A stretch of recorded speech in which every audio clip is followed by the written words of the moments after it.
Hello friends, good morning to everyone. Welcome to the online education channel of Sarobar Institute Morbi. So today we are going to learn about BCom semester 5 and our subject is financial management. This is our part number 15. So before we start the lecture, we are discussing some summary part of our topic. Our topic is risk and return trade-off.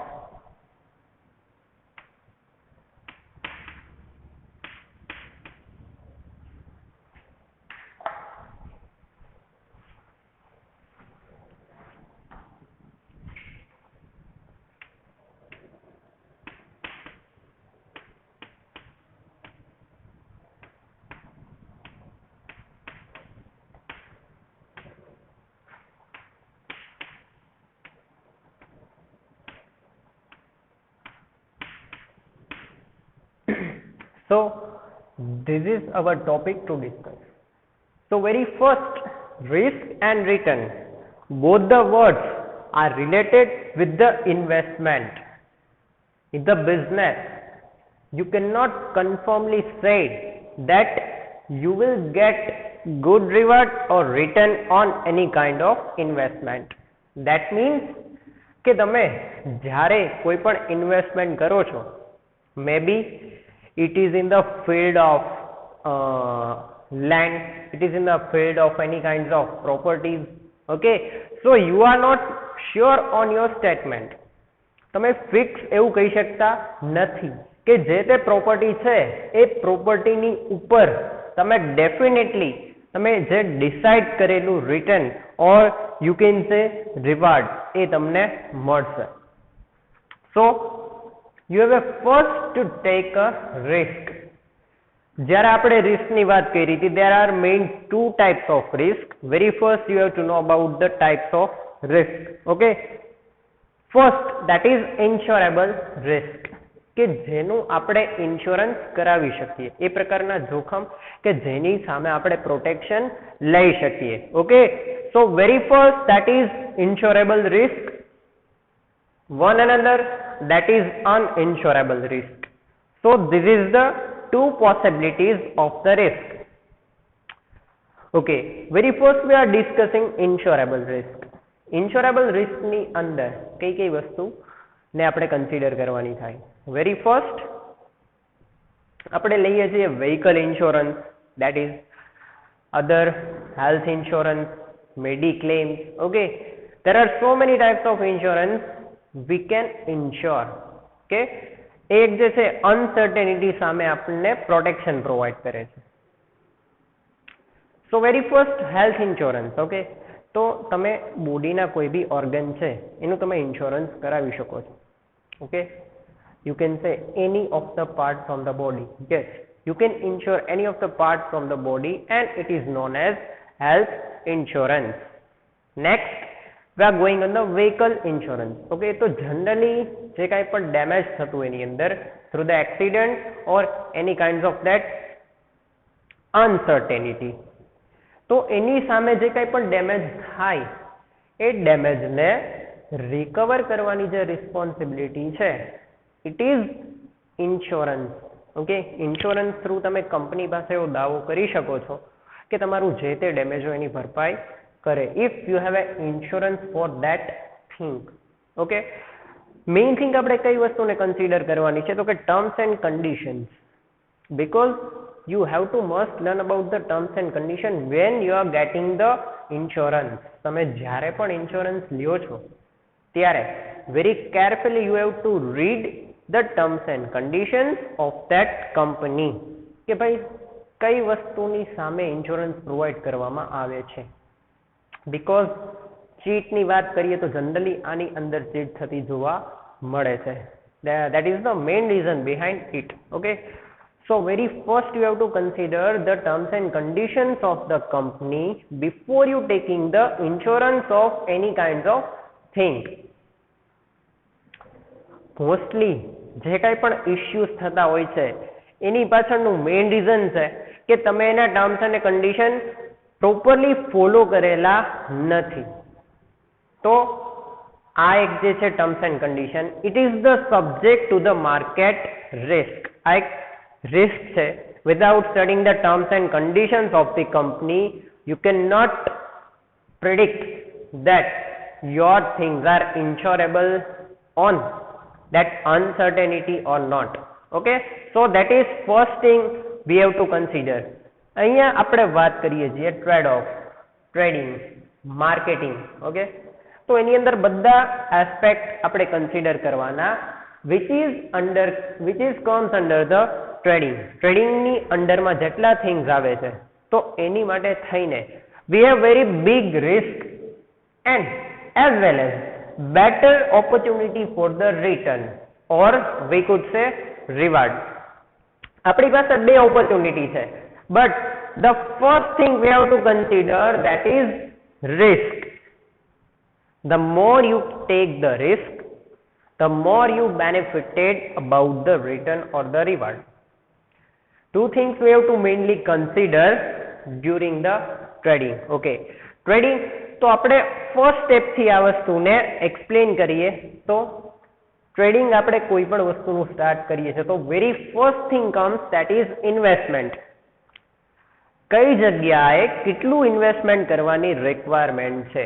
How many will need to investment in various kind of field. Okay, તો very first તો ઇન્વેસ્ટમેન્ટને consider ન કરતા આપણે budget decide કરીએ છીએ. How much will be the capital, આપણી પાસે કેટલી મૂડી છે. એકોર્ડિંગ ટુ કેપિટલ આપણે એક બજેટ ડિસાઇડ કરીએ છીએ કે આ બજેટની અંદર આપણે જે તમામ પ્રકારની ટ્રેડિંગની પ્રોસેસ છે એ કન્ડક્ટ કરવાની છે. સો ફર્સ્ટ થિંગ ઇઝ કે આપણે એક બજેટ પ્રિપેર કરીએ છીએ. Second thing, now we are going to the investment. Yes, તો એની માટે થઈને આપણને 4 important thing will be must required. Land, definitely without land we can not do the production process. Land, capital for investment, okay, raw material for the production and labor for the work. So these 4 things are must required things in the process of trading or any kinds of establishment of business unit. So આપણે very first જે thing consider કરવાનું છે કે કોઈ બી trade તમે start કરો છો with this 4 means of the production. Okay, so તમારે એ વસ્તુ કન્સિડર કરવાની છે કે you have a more possibilities for the uncertainty in the business. કેમ કે કોઈ બી બિઝનેસનું જે ઇનિશિયલ યર છે એના ઉપરથી તમે કોઈ બી ડેફિનેટ ડિસિઝન લઈ શકતા નથી. Yes, you have one target. તમે ટાર્ગેટ ડિસાઇડ કરી શકો છો, ટાર્ગેટ સુધી પહોંચવાનો કહી શકાય કે ટ્રાય બી કરી શકો છો, બટ ડેફિનેટલી તમને એક ગોલ ઓરિએન્ટેડ રિઝલ્ટ મળે એ કમ્પલસરી નથી. ઓકે, તો ક્યાંક એક ગોલ ડિસાઇડ કરીએ એની પાછળ વેરી ફર્સ્ટ જે તમે વસ્તુને ખાસ કરીને કન્સિડર કરો છો ધેટ ઇઝ રિસ્ક. એક અવોઇડન્સ ઓફ રિસ્ક પણ છે, નેગેટિવ ફેક્ટર. ઓકે, તો એ રિસ્કને અવોઇડ કરવા માટે થઈને તમે કઈ કઈ વસ્તુને કન્સિડર કરી શકો એ પોઈન્ટ્સ અવોઇડન્સ ઓફ રિસ્કની અંદર ડિસ્કસ કરવામાં આવે છે. તો you also study that thing for the risk taking ability. Next thing આપણે કઈ વસ્તુ કન્સિડર કરવાની છે તો કે now we are going to the investment. Okay, આપણી પાસે ડિપાર્ટમેન્ટ છે. Very first budget department. Okay, one another that is finance department, one another production department, sales department. Okay, તો આ બધા ડિપાર્ટમેન્ટ્સ છે એ ડિપાર્ટમેન્ટ્સને આપણે કેટલા પ્રમાણમાં ફાઇનાન્સની રિક્વાયરમેન્ટ ફુલફિલ કરવાની છે. Salary, yes, that is the other part. But before we start the work, we have to conduct all the departments properly. We have to also do the proper management according to the business strategy. Okay, તો તમે business start કરવા જઈ રહ્યા છો, તમારી પાસે બધા department છે, પણ બિફોર એલોટિંગ ઓફ ધ વર્ક. તમે જ્યારે વર્ક એલોટ કરો એ પહેલાની પ્રોસિજર છે to make a proper strategy for the year. During the year તમે કઈ ટેકનિક એડોપ્ટ કરીને તમારો બિઝનેસ રન કરો છો. અધરવાઇઝ એ ટેકનિક્સને તમારે ફોલો કરવા માટે થઈને કમ્પલસરી સ્ટ્રેટેજીની નીડ થાય છે. તો એ સ્ટ્રેટેજી તમે કઈ પ્રકારની ફોલો કરો છો. That is various kinds of business strategy. Okay, it is dependent on the level of the business. એ બિઝનેસના લેવલ ઉપર ડિપેન્ડ કરે છે કે તમારું યુનિટ છે એની કેપેસિટી કેટલી છે, ઓકે, એની બિઝનેસ સાઇઝ કેટલી છે, એના ઉપર ડિપેન્ડ કરે છે. But strategy will must required factor for the business.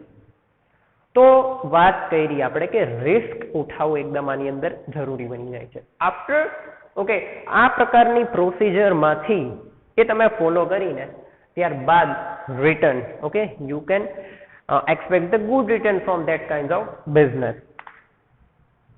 The thing we have to consider that is risk is connected with the returns available in future from the investment. Higher the element of risk, the investors expect more returns. જેટલું risk બિઝનેસની અંદર વધારે છે એટલું રિટર્નની expectation છે વધી જાય છે. Because મોટું risk that is big investment. મોટું રિસ્ક આપણે કયા પોઈન્ટ ઓફ વ્યૂથી જોવાનું છે કે મોટું રિસ્ક જે છે એક મોટા ઇન્વેસ્ટમેન્ટના ફોર્મમાં આપણે એને કન્સિડર કરવાનું છે. તો મોટું ઇન્વેસ્ટમેન્ટ હોય ત્યાં રિટર્ન ડેફિનેટલી સારા પ્રમાણમાં મળે છે. That is not definite sentence, but જે રીતે રિસ્ક વધે એ રીતે એનું રિટર્ન પણ વધારે મળવાની પોસિબિલિટીઝ ક્રિએટ થાય છે. Okay, the investors expect lesser or common return out of any budgetary system, whichever system might have been selected for the assumption of the return. Same way, આ એક આપણે જે છે એ ટેકનિક ફોલો કરવી એની અંદર જરૂરી બની જાય છે. ઓકે, તો એક આપણે સિમ્પલ વર્ડની અંદર એને કન્વર્ટ કરીએ, અધરવાઇઝ આપણે એને સ્ટેટમેન્ટની અંદર જો કન્વર્ટ કરીએ તો more risk create more return. Okay, this is the one possibility, but તમે આ પોસિબિલિટીને ફોલો કરવા માટે થઈને you have a very good strategy of the business unit. So what is strategy? Okay, strategy એક વ્યૂહરચના છે. that is the one very good planning of the business કે એની અંદર ઘણા બધા તમારે ચેલેન્જીસ આવે છે. લાઈક કે સેમ પ્રોડક્ટ પ્રોડ્યુસ કરે એવા ઘણા બધા પ્રોડ્યુસર્સ છે, એની સામે તમારી પ્રોડક્ટ માર્કેટની અંદર વધુ સારી કઈ રીતે દેખાય. Okay, that is first thing. Second thing કે એ પ્રોડ્યુસર ઇન ફ્યુચર જો તમે એ લોકોથી સારી પ્રોડક્ટ કસ્ટમરને પ્રોવાઈડ કરો છો તો ઇન ફ્યુચર એ તમારા રાઇવલ પણ બની શકે છે. રાઇવલ ધેટ ઇઝ જે આપણા કહી શકીએ કે કોમ્પિટિટર્સ, બરોબર, હરીફ, એને આપણે રાઇવલ્સ તરીકે ઓળખીએ છીએ. So if you provide a good quality better than all other producer, then that other producer may become your rival. Okay, so competition are make very tough. આ પ્રકારની સિચ્યુએશન્સ ની અંદર how to overcome to the business rivals that we have a knowledge about.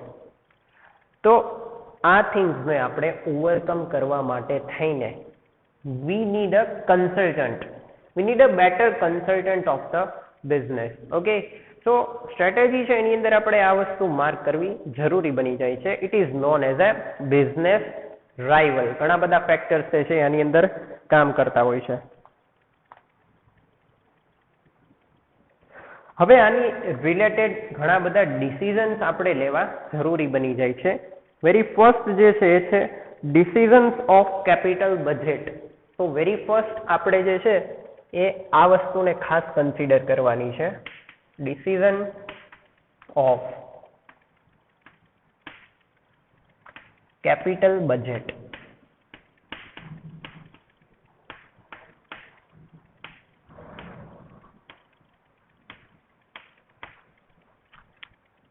Important decision આપણે આને કહી શકાય because investment is direct relation with the capital. So capital budget decide કરવું આપણી માટે જરૂરી બની જાય છે because of how much capital we are using for the various kind of departments. અલગ અલગ ડિપાર્ટમેન્ટ્સને આપણે એઝ અ ફંડ જે કેપિટલ પ્રોવાઈડ કરવાની છે તો એની માટે એક બજેટ ડિસાઇડ કરવું જરૂરી બની જાય છે. હવે કેપિટલ બજેટ આપણી પાસે ડિસાઇડ કરેલું છે તો સેકન્ડ સ્ટેપ આપણે કયું કન્સિડર કરવાનું થાય? Decision of capital structure. તો નેક્સ્ટ જે આપણે ફોલો કરવાનું થાય એ છે decision of capital structure.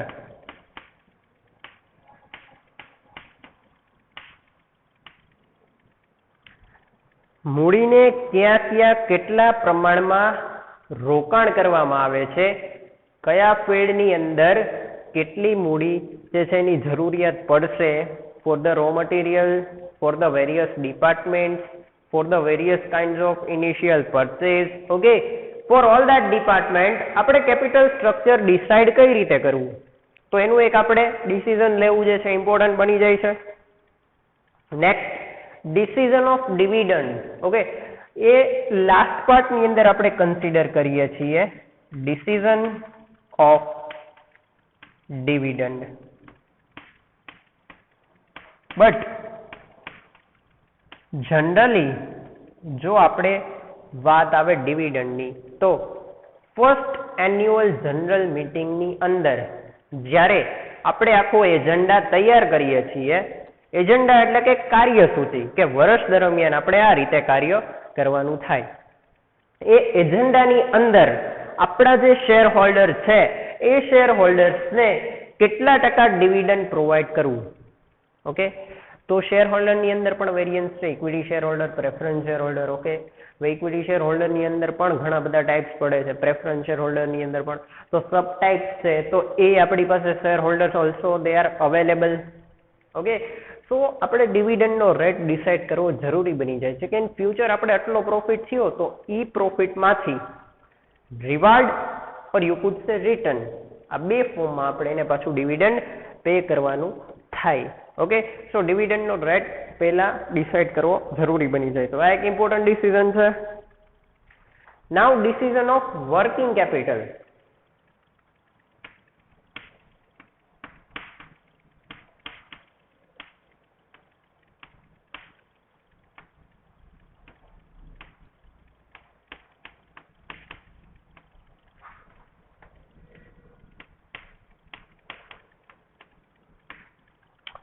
Okay, so initial લેવલની અંદર આપણી પાસે ઇન્વેસ્ટિંગ કેપિટલ હોય છે. તો ઇન્વેસ્ટિંગ કેપિટલને આપણે ઓલરેડી ક્યાંક ને ક્યાંક ઇન્વેસ્ટમેન્ટ કરેલી છે તો એનો આપણે યુઝ કરી શકતા નથી two run the business. Okay, so second option તો કે decision of working capital. Now working capital એટલે કે બિઝનેસ આપણે ચાલુ કરશી ત્યારે જે ફિક્સ એક્સપેન્સ પે કરવાના થાય, મિસેલેનિયસ એક્સપેન્સીસ પે કરવાના થાય, electricity expenses, production expenses, okay, expenses related with the raw material in between the production system, વચ્ચે કોઈ બી પ્રોડક્શન એસ્પેક્ટની નીડ ક્રિએટ થાય, બરોબર છે, તો એ ક્રિએટને ફૂલફિલ કરવા માટે થઈને આપણી પાસે એક ફંડ જરૂરી બની જાય છે જેને આપણે ઓળખીએ છીએ વર્કિંગ કેપિટલથી. So this is our working capital. તો આપણે એ ડિસાઇડ કરવું જરૂરી બની જાય છે કે how much the production capacity according to the production capacity or according to the unit produce, આપણે એના અકોર્ડિંગ વર્કિંગ કેપિટલ જે છે એ રાખવી જરૂરી બની જાય છે. રિટર્ન એન્ડ રિસ્ક, આ ચાર જે આપણા ફેક્ટર છે, આ ચાર ફેક્ટર ઉપરથી the level of the risk and how much will be the amount of return આપણે ડિસાઇડ કરી શકીએ છીએ. અને through the return and risk જે આપણી પાસે આ બે ઇમ્પોર્ટન્ટ થિંગ છે એના બેઝિસ ઉપર what will be the market value of the company આપણે decide કરી શકીએ છીએ. If we wanted to get the outcome of the company, outcome of our investment, so it will be a result on the basis of how much will be your capital budget, how much will be your capital structure, rate of dividend and working capital. Through these four aspects, you can measure the level of risk and the level of return. Okay, and on the basis of level of risk and level of return, company and other person, third person you can say also, there will be decide the market value of the company. Okay, so trade off ના સાથે relating કરીને આપણે જ્યારે risk અને return measure કરીએ ત્યારે આપણે આટલા એસ્પેક્ટ છે એ કમ્પલસરી જે છે એને કન્સિડર કરવા જરૂરી બની જાય છે. So this will be our structure of risk and return trade off. Thank you.